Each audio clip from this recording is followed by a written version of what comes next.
wabarakatuh. Selamat siang guru hebat semuanya. Perkenalkan, nama saya Sopandi, SPDSD. Saya CGP Angkatan 6 Kabupaten Cianjur.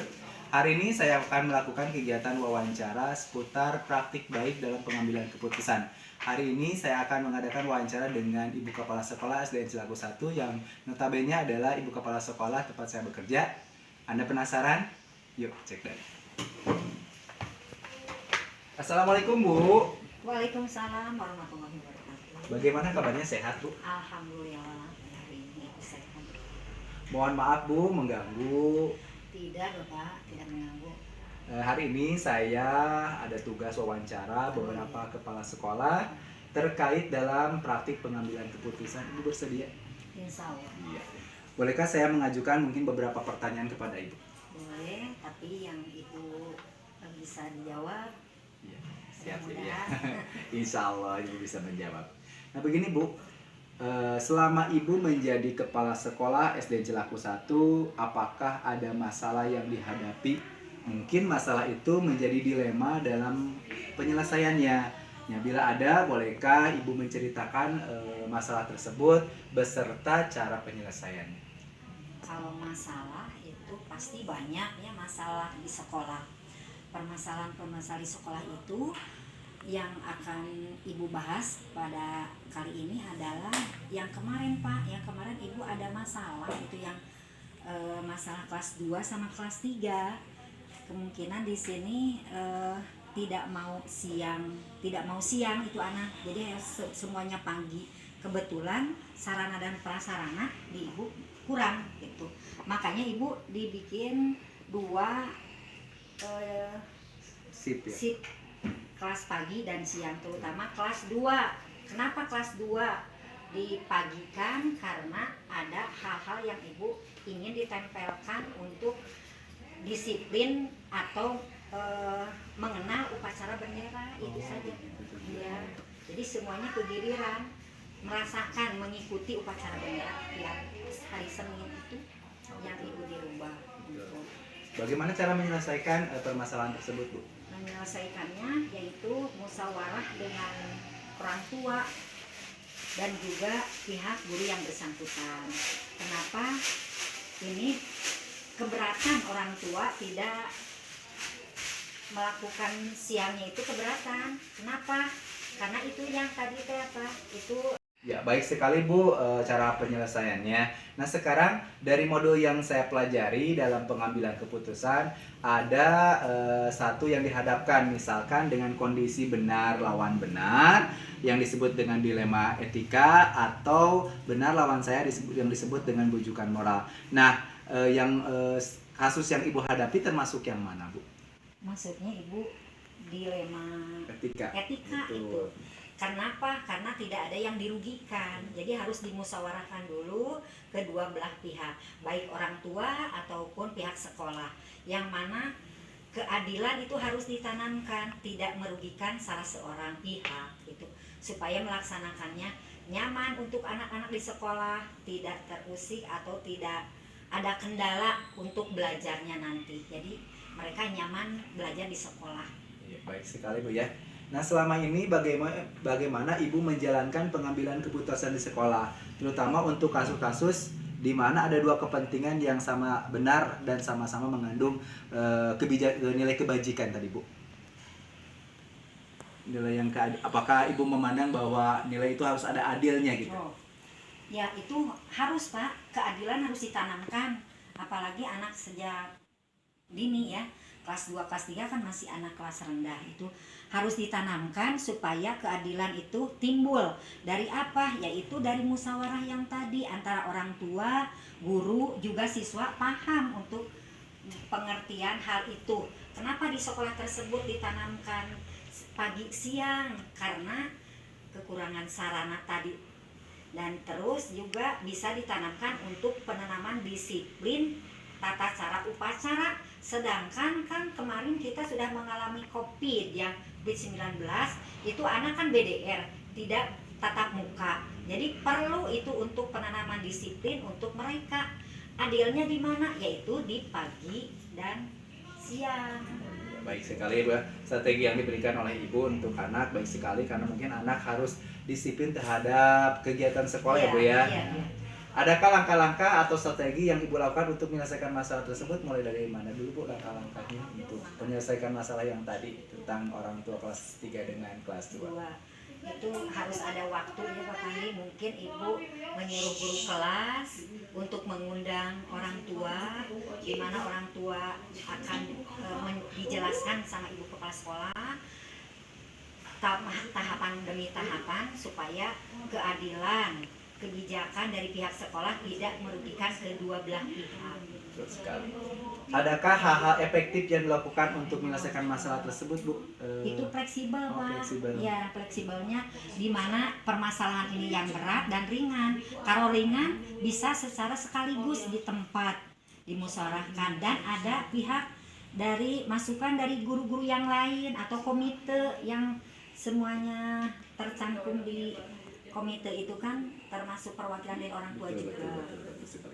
Nah, dari hal yang dihadapi mungkin ada nggak tantangannya bagi Ibu gitu ya? Masalah yang tadi dihadapi ada tantangannya dari Ibu? Ya banyak tantangannya. Tantangannya untuk kemajuan sekolah juga kita dijelaskan supaya mereka paham untuk penanaman keadilan di pihak sekolah. Betul. Cara memahami kepada orang tua mungkin yang menjadi tantangan bagi Ibu ya? Iya. Nah, apakah Ibu memiliki jadwal tertentu atau waktu tertentu, misalkan Ibu menyelesaikan waktu di tempat langsung atau dibawa ke misalkan Ibu mempending dulu atau gimana kalau misalkan menghadapi masalah yang tadi gitu?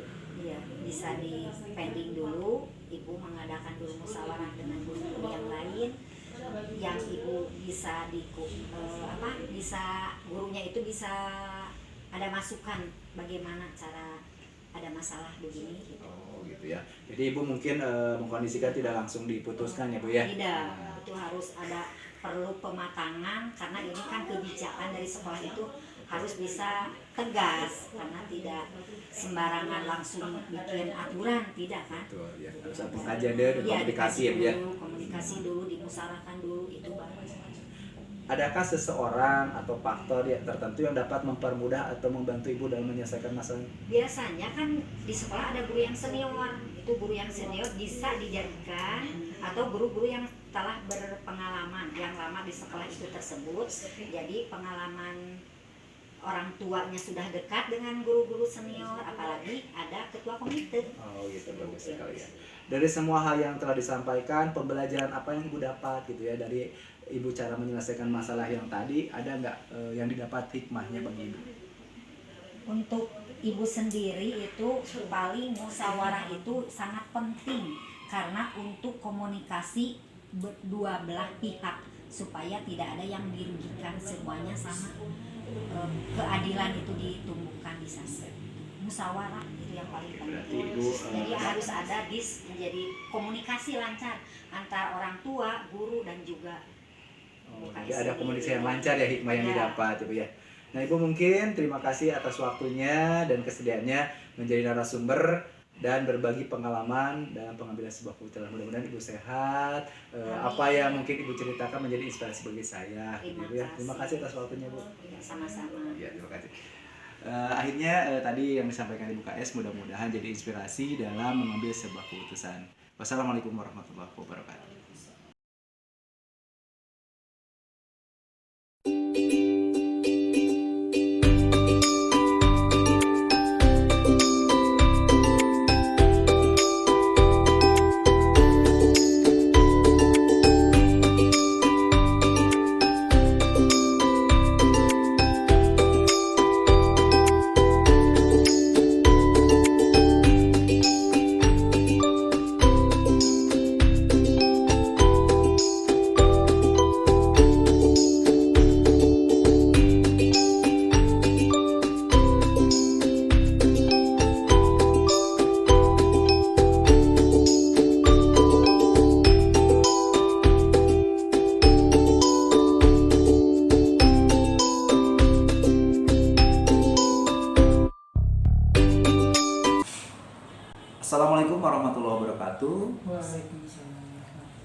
Hari ini, alhamdulillah saya diberi kesempatan untuk mewawancarai Kepala Sekolah SDN Jinasari 1 dalam upaya mengetahui bagaimana memecahkan atau membuat keputusan dalam sebuah kasus yang mungkin kedepannya menjadi inspirasi khususnya bagi saya dan mungkin yang melihat tayangan video ini.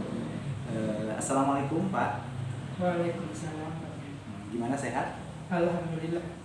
Mohon maaf sebelumnya mungkin saya mengganggu. Saya punya tugas untuk mewawancari Bapak, beberapa kepala sekolah yang terkait dengan praktik pengambilan keputusan. Bolehkah saya mengajukan beberapa pertanyaan pada Bapak? Silakan. Yang pertama dulu nih Pak, selama Bapak menjadi kepala sekolah SDN Sinasari 1, betul? Betul. Apakah ada masalah yang dihadapi yang mungkin masalah itu menjadi dilema dalam penyelesaiannya? Bila ada, mungkin Bapak bisa sebutkan dan bagaimana cara menyelesaikannya. Ya, terima kasih Pak. Setiap manusia itu pasti dihadapkan pada suatu permasalahan. Betul. Hanya mungkin masalah itu ada yang besar, ada yang kecil, atau ada yang bisa kita handle dan ada yang tidak.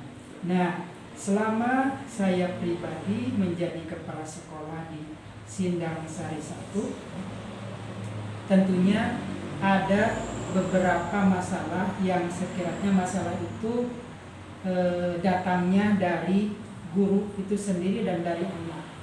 Masalah yang datang dari guru itu adalah masalah anak yang seringkali diobrolkan atau didiskusikan dengan kepala sekolah sendiri, yaitu masalah anak yang notabene anak tersebut sekolahnya rajin tapi masih belum macanya belum lancar. Nah, itu padahal sudah berulang kali oleh guru kelas tersebut diajarkan, dididik, dibimbing, tapi tetap itu mungkin permasalahan seperti itu. Nah, sekarang untuk solusinya, dan sekarang itu semester 2 ya. Semester 2 pasti akan menghadapi kenaikan kelas. Nah, guru kelas berdiskusi dengan kepala sekolah apakah anak tersebut harus ditaikkan atau tidak. Padahal anak tersebut rajin, kemudian nulisnya juga cek Sunda nama getol, tapi macanya belum lancar. Nah, itu merupakan permasalahan inti yang ada di sekolah kami. Bagaimana cara menyelesaikannya Pak? Menyelesaikannya yaitu dengan cara terus kepala sekolah mendorong guru ya, untuk terus membimbing anak tersebut sehingga sampai bisa Ada usahanya untuk ada bimbingan bisa gitu ya? ya, dengan ya ketika selesai atau pulang sekolah, pulang jam mengajar, jam sekolah anak untuk kelas 1, maka anak tersebut dibimbing secara khusus oleh guru kelas. Diberi tambahan waktu. Diberi tambahan waktu. Dari modul yang saya pelajari dalam pengambilan keputusan, ada saatnya kita dihadapkan dengan situasi benar lawan benar, Iya. atau disebut dengan dilema etika, atau hubungan dari keadaan benar lawan salah dengan istilah rujukan moral. Nah, bagaimana Bapak menyikapi permasalahan tersebut? Tergolong mana? Dilema etika, yaitu kita dihadapkan pada suatu dua dilema, yaitu benar versus benar ya. Nah, seperti tadi permasalahan yang pertama ya, anak tersebut merupakan anak yang rajin. Di lain sisi dia harus, kalau pintar dia pasti naik kelas 100%. Tapi kalau dia belum lancar bacanya, nah itu merupakan pemikiran dilema etika tadi. Harus bisa mengambil keputusan apakah anak tersebut naik ke kelas 2 atau tidak. Nah, kembali kepala sekolah dan guru itu sendiri yang harus mengambil keputusan. Ketika anak terus dibimbing belum mencapai ketuntasan ya, karena ketuntasan 75%, tetap saja anak tersebut, karena yang pertama ada kebijakan, kemanusiaan, ada hati ya, hati nurani di situ berperan. Maka guru ngambil kesimpulan di TK, tapi tetap di kelas 2 dibimbing oleh guru kelas 2 tersebut. Terus saja. Betul sekali ya. Berarti ada paradigma keadilan lawan rasa kasihan mungkin ya. Betul. Di sini selama ini bagaimana Bapak menjalankan pengambilan keputusan di sekolah, terutama untuk kasus-kasus di mana ada dua kepentingan yang sama-sama benar atau sama-sama mengandung nilai kebajikan, Pak? Untuk mengambil keputusannya, kalau seorang manusia yang bijak, maka itu kita mengambil keputusan, khususnya kepala sekolah, tidak mungkin mengambil keputusan sendiri. Ujung-ujung tak diambil oleh kepala sekolah.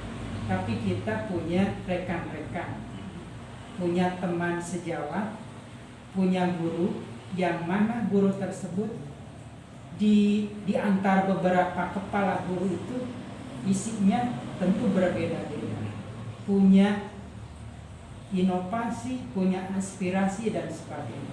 Maka setiap ada masalah, ketika timbul masalah, maka kepala sekolah dalam forum rapat sering diselipkan jika ada masalah, atau 4 mata atau berapa orang guru yang punya masalah silakan. Dan ketika ada masalah tersebut, keputusan itu diambil oleh kepala sekolah setelah dirembukan dengan Ada proses musyawarah ada dulu. proses musyawarah dulu. Adakah langkah-langkah atau strategi yang Bapak lakukan untuk menyelesaikan masalah tersebut? Apakah tadi dengan musyawarah tadi? Iya, strateginya itu musyawarah dulu. Iya, gitu. Adakah hal efektif, Pak, yang bisa dilakukan untuk menyelesaikan permasalahan tersebut selain mungkin dengan musyawarah, atau misalkan ada cara lain yang lebih efektif? Hal efektif mungkin itu juga bisa dikatakan efektif ya. Tapi keefektifan tersebut misalkan begini Pak Pani, kalau ada situasi yang mendesak ya, selama itu benar, bisa dikatakan tadi dilema etika ya. Ada versus benar versus benar, kemudian benar dengan kebijakan ya, dengan hati nurani, maka kepala sekolah juga bisa mengambil kesimpulan ya, dengan cara efektif, yaitu bisa langsung efektif waktu. Tapi yang lebih baik mungkin Bapak tadi menemukan dengan musyawarah. Musyawarah. Oke, iya sekali ya. Nah sekarang adakah hal ini yang Bapak hadapi dalam masalah tersebut yang termasuk tantangan ketika menyelesaikan masalah tersebut? Tantangan ya, dikatakan tantangan pasti ada tantangan yang ringan, sedang, berat ya. Setiap kita menghadapi suatu masalah, ya pasti ada rintangan ya, rintangannya. Hanya tantangan tersebut ya yang berasal dari siswa, kita tidak boleh menyerah gitu. Ada siswa ini seperti tadi tidak bisa membaca atau tidak bisa menghitung. Maka tantangannya adalah berikan ke guru ya, supaya tiap hari ada literasi atau numerasi sebelum pelajaran pokok, pelajaran inti ya. Contohnya raraban terus disampaikan tiap hari. Tantangannya seperti itu. Jadi semakin ada rintangan, maka tantangan kita semakin tertantang untuk lebih maju. Oke, siap. Nah sekarang apakah Bapak memiliki jadwal tertentu atau aturan tertentu dalam menyelesaikan masalah tersebut? Misalkan dengan menyelesaikan langsung di tempat, atau Bapak menentukan jadwal untuk menyelesaikan? Prosedurnya seperti apa? Kalau jadwal ya, kalau kita dihadapkan suatu permasalahan, maka yang lebih efektif itu tindakan segera, tindakan langsung. Nah, preventif ya. Terus kalau masih kelihatan masalah tersebut belum teratasi, maka dibuatlah jadwal. Misalkan seperti tadi, tiap hari ada literasi membaca atau rarapan ya, seperti itu. Nah, berarti ada kayak model pengembangan anak yang mungkin misalkan dengan Remedia, mungkin seperti itu ya. Nah, itu. Nah, Iya. apakah Bapak ada seseorang atau faktor-faktor tertentu yang dapat mempermudah atau membantu Bapak dalam mengambil sebuah keputusan? Faktor, kalau ditanya dua faktor, pasti ada faktor intern dan ex. Ya. Ya. Faktor innya berarti faktor dari dalam diri saya sebagai kepala sekolah untuk bisa membawa sekolah tersebut lebih baik dengan cara siswanya apakah tuntas dalam pembelajaran. Nah, saya tertantang di situ, harus bisa. Faktor kedua, faktor dari luar diri saya sendiri, yaitu faktor guru. Nah, guru harus ditugaskan untuk tetap memantau, membimbing dan mendidik siswa supaya siswa yang tidak bisa membaca, menulis itu terus dibimbing. Berarti ada usaha dari Dewan Gurunya biar Iya, memperbaiki. Nah, dari semua hal yang disampaikan, pembelajaran apa yang Bapak ambil atau pengalaman apa yang Bapak ambil dari keputusan dilema ini? Ada nggak pengambil hikmahnya bagi Bapak? Hikmahnya untuk sekolah tentunya ya, ada untuk sekolah, ada untuk siswa. Untuk sekolah berarti bisa mengukur tingkat pemahaman anak terhadap suatu pembelajaran ya, sehingga bisa mengukur bahwa sekolah tersebut berhasil atau tidak. Itu dalam hikmah untuk lembaga.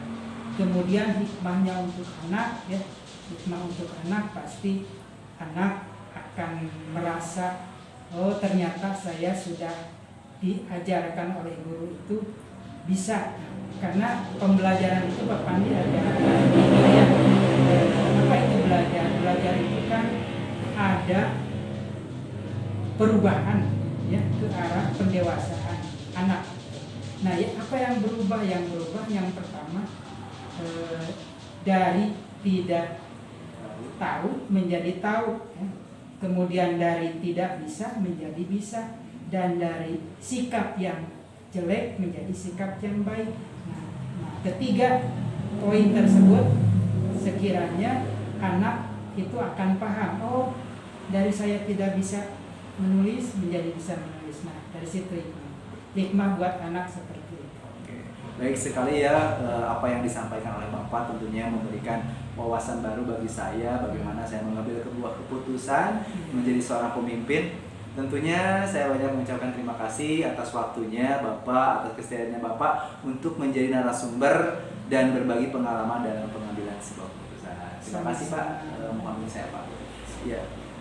Demikianlah wawancara saya dengan Bapak Mual, Kepala Sekolah SDN Sindang Sari 1 yang mungkin dalam penanganan anak yang mungkin kurang dalam soal pengetahuan membaca dan berhitung, ada solusi terbaik yaitu dengan memberikan tambahan waktu belajar oleh guru itu sendiri. Terima kasih, mudah-mudahan video ini menjadi inspirasi bagi semua guru hebat. Wassalamualaikum warahmatullahi wabarakatuh.